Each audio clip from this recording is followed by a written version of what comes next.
Sometimes the hardest part of reinvention isn't the leap forward, it's saying goodbye to the version of ourselves that no longer fits. Tonight, we are joined by Shelley McIntyre, a reinvention partner for Gen X professionals, certified coach, and creator of Burn the Map. Shelley helps midlife professionals release outdated roles and build lives of clarity, creativity, and purpose. From her own journey in strategy and tech to guiding others through the grief and exhilaration of career transition, Shelley brings deep insight into what it really takes to start over. Welcome to the show, Shelley. It's such an honor to have you. Thank you for having me. Mhm. So, Shelley, you call career transition a kind of quiet grief. What does that grief look like for most professionals, and why is it so often invisible?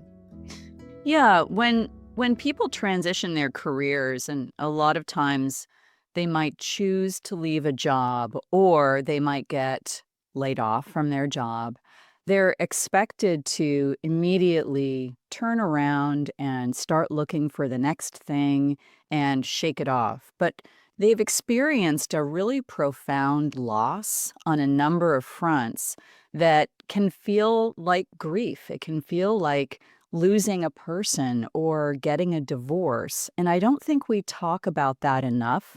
The grief of the loss of that career. It comes with losing both identity and status, which is a big blow to a lot of professionals. Mm-hmm. Makes sense. And do you think workplaces themselves should do more to acknowledge this emotional side of career shifts? I don't know. I don't know if it's realistic to expect a workplace to take care of an exiting employee.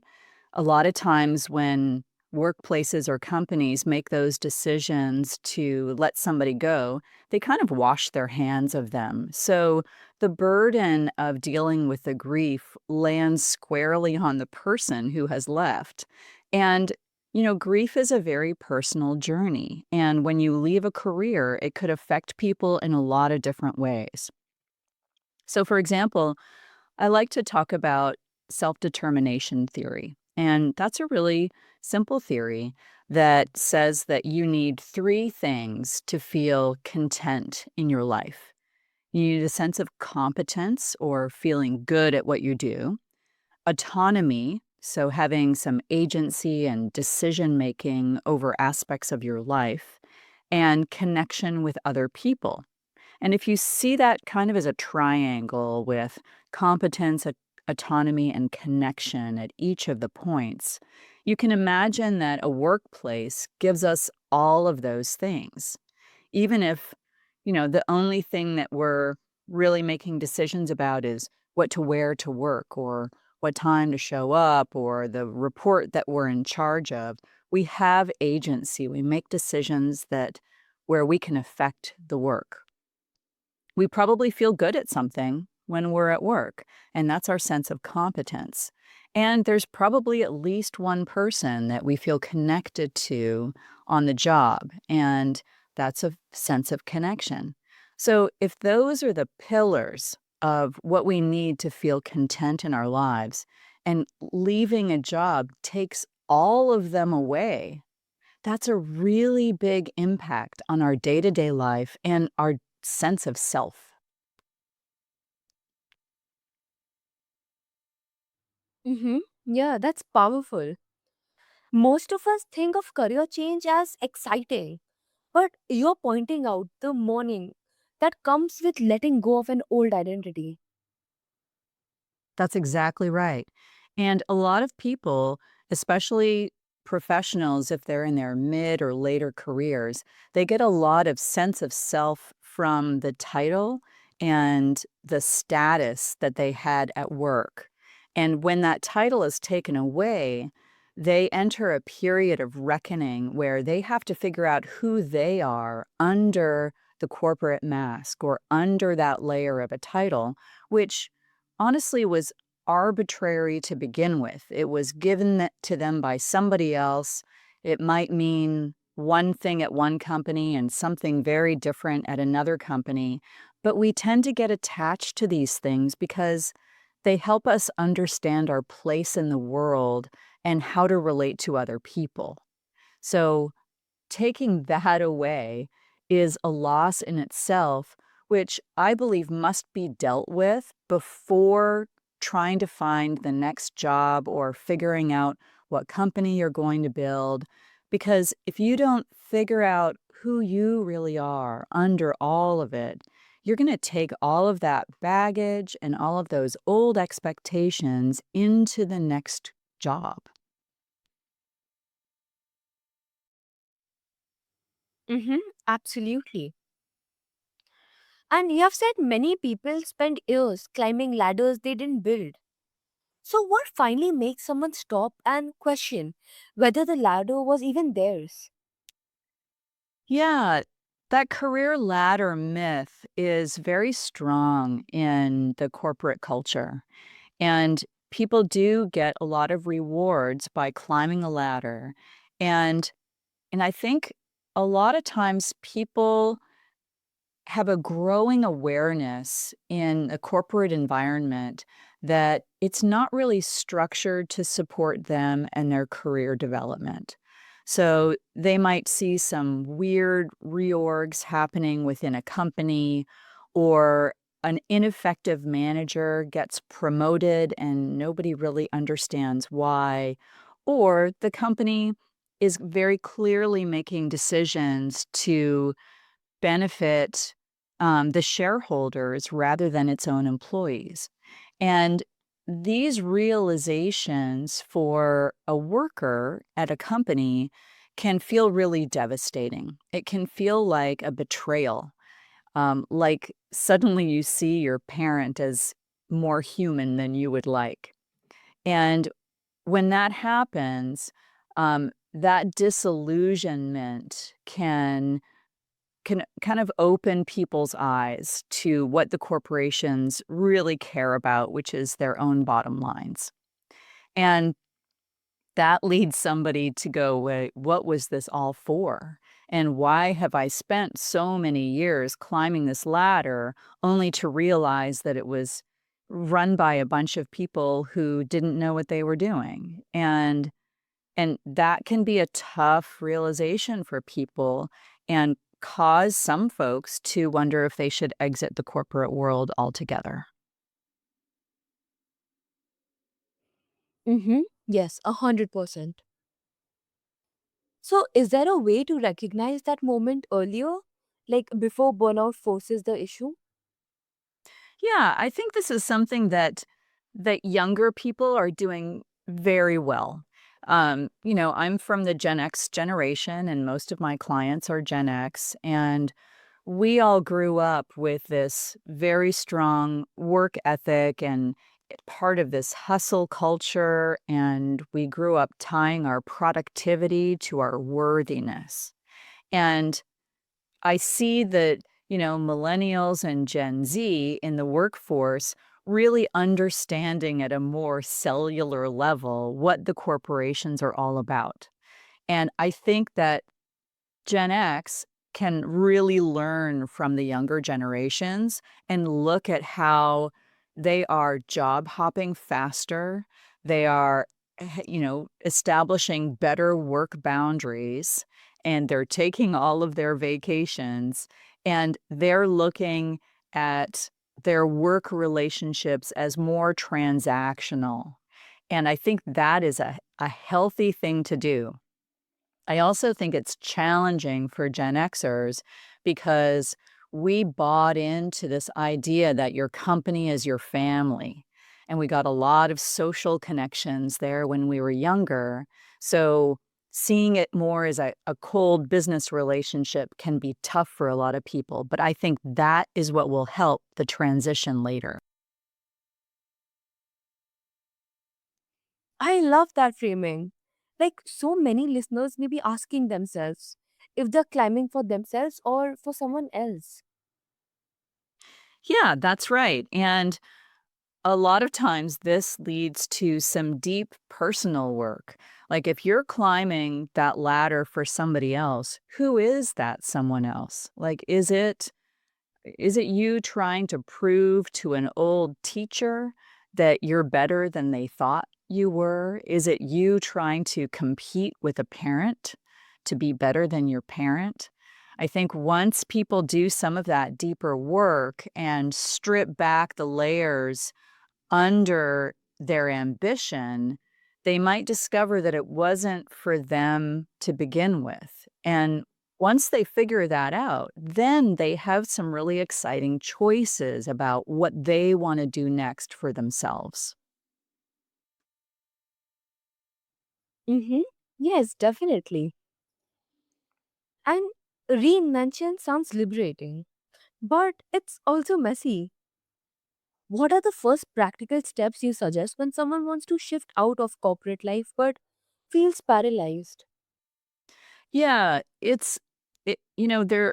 there are a lot of reasons that somebody can feel stuck in their career, even if they're desperate to get out, they're deeply unhappy, because they're getting a lot out of it, right?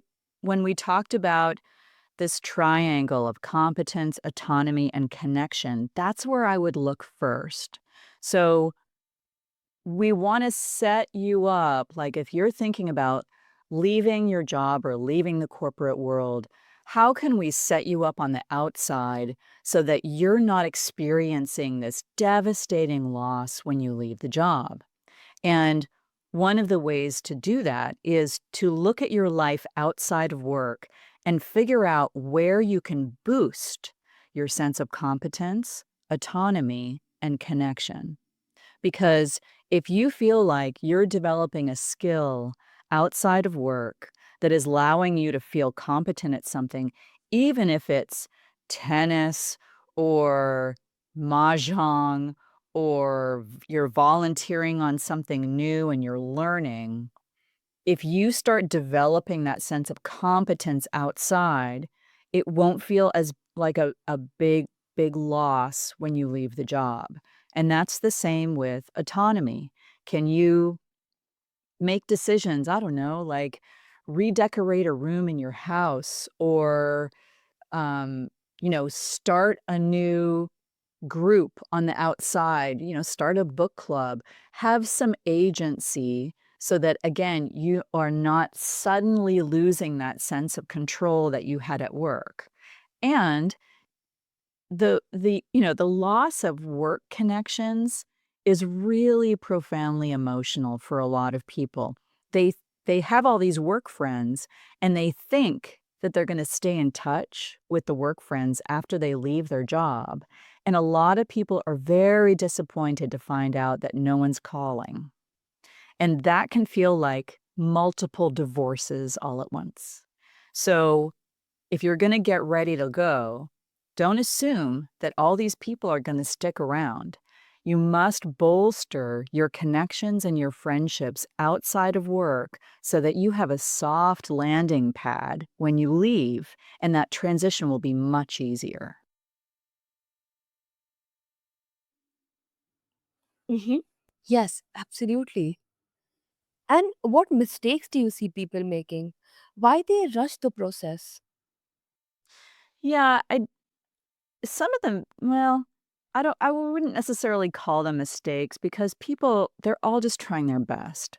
But I think the biggest thing that I see people do after they leave a job, whether they're laid off or they leave of their own accord, is that they try to be productive right away.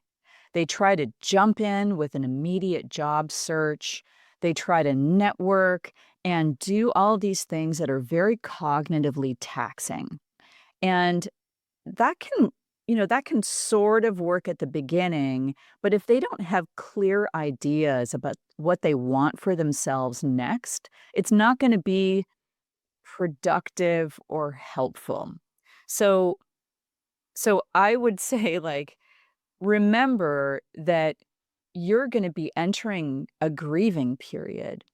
And, like, if you lost a friend, you wouldn't rush you wouldn't rush to, like, hurry up and get a new friend, right? That's a weird thing to do. You need to allow yourself some time and space to grapple with what just happened, what you're losing, acknowledge what you're losing, and take a little time to mourn the loss of the job, even if you hated your job, because you got something important out of it. Even if, it was a struggle to go every day, there was routine, there were familiar faces, you were good at it. So that's the first thing I see people do is try to really quickly pivot and go to the next thing before they've really let go of the last thing. Yeah, that balance between patience and action is tricky, especially when fear or urgency is in the mix. Yeah, that's right. And I think this time period after leaving a job where you really go through this big grieving process and then get kind of disoriented and then start having ideas for the next thing, that can take like 3 months. And very few people have the luxury of taking 3 months off to just think about it. So I think there are some things, if you have to quickly go to the next thing, there are a few things that you can try. One, if you have the ability while you're still working, is do try to boost your competence, autonomy, and connection outside of work. Start early. You can start right now. Even if you think you're going to leave your job in 6 months or a year, building that safety net outside of work is always a valuable thing to do. And second, you can really start writing down like the skills that you are acquiring at your job, what you're great at, and really importantly, what skills you have that you never want to use again. And this is a weird thing for some people. Like, well, you have the skills of, working on complex spreadsheets, but you really hate doing it. So, what if you just took that off your resume and don't talk about it? Because if you don't write it down, no one's going to ask you to do it again. So, doing that skills inventory while you're still working, I think is a great idea. And that's also something that you can quickly do after you depart. And also bolster your networking. You're likely to find something new through a personal connection. It's a really tough job market out there. So, blasting your resume out to, 1,000 jobs is going to be less fruitful than maintaining strong what we call weak ties. So, networking, staying really up to date on LinkedIn, connecting with everybody that you know, so that, again, that safety net on the outside, you've already started building it. Mm-hmm. Yes, that's amazing. And some argue that quiet quitting or simply reshaping your role inside corporate life could be enough. Do you believe reinvention always requires leaving, or can it happen within the system?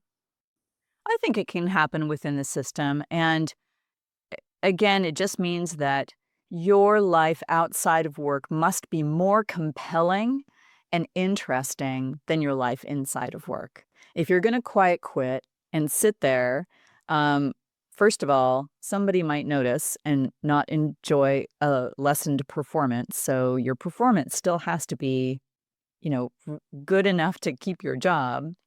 But it also just means that you don't depend on the job to fulfill your emotional and social needs.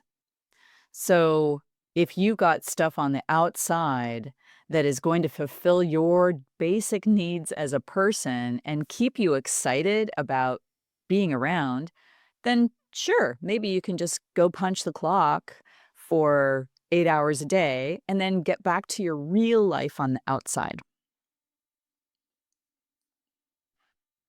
Mm-hmm. Yeah, makes sense. And what's the risk of staying when your identity has already outgrown the role? Um, I think the risk is just this spiritual atrophy where, and I see this in a lot of my clients who come to me and they're so burned out and they're demoralized after working at a job for a long time that feels quite meaningless. They they've maybe tried to do the quiet quitting and they're trying to just punch the clock. So for some people that can work, right? They can just say, "Hey, a job's a job and I'm clocking in and I'm clocking out."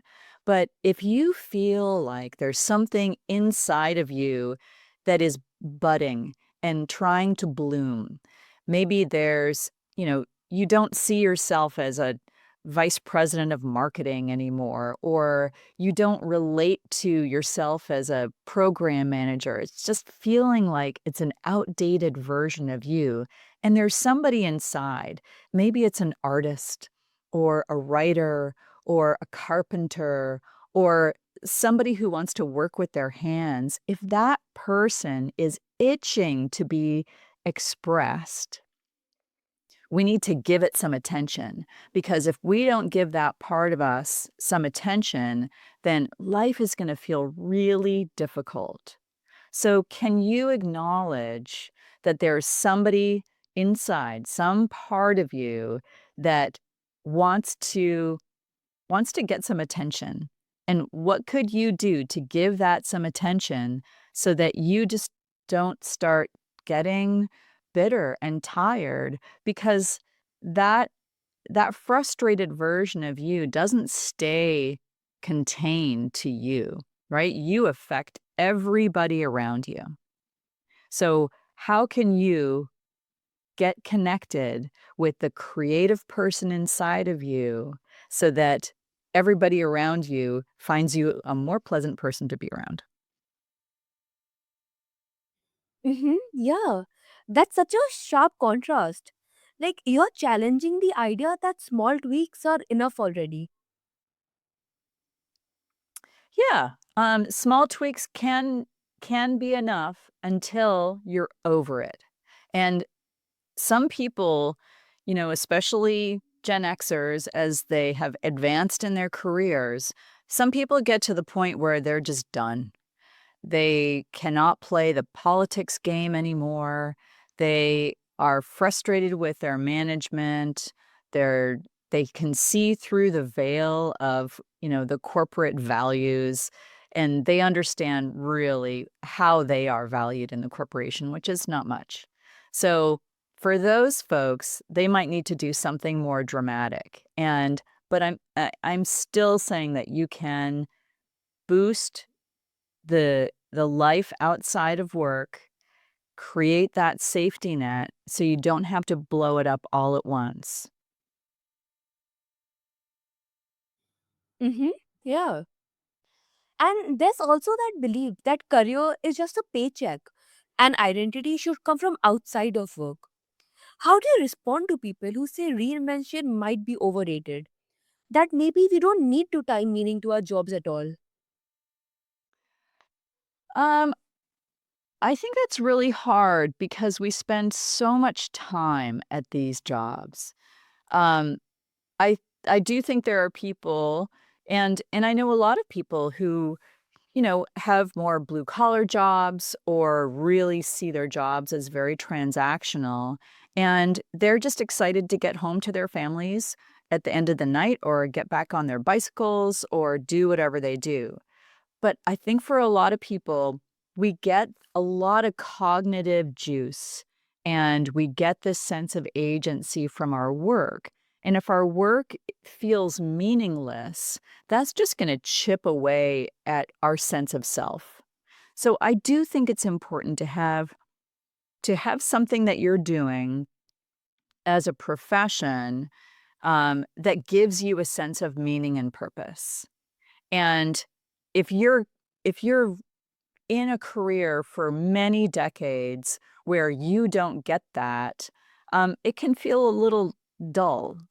So I think it's possible if you're in a career right now that is not feeding you, um, how can you start to uncover what brings you a sense of meaning and purpose so that you can either find it outside of your job or even cultivate tiny ways to get it within your current job?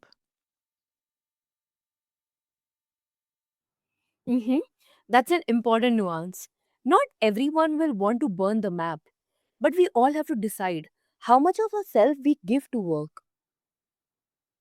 Yeah, that's exactly right. That's a great point. Mhm. So, reinvention isn't about discarding the past, it's about carrying forward what's true and leaving behind what no longer serves. Shelley has reminded us that the grief of career transition is real, but so is the possibility on the other side.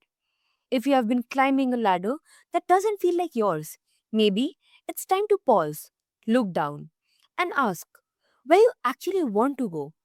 To learn more about Shelley's work, visit her at Burn the Map and check out her Podmatch profile. And for all our listeners, remember, your career doesn't define your worth, but your choices can shape your freedom.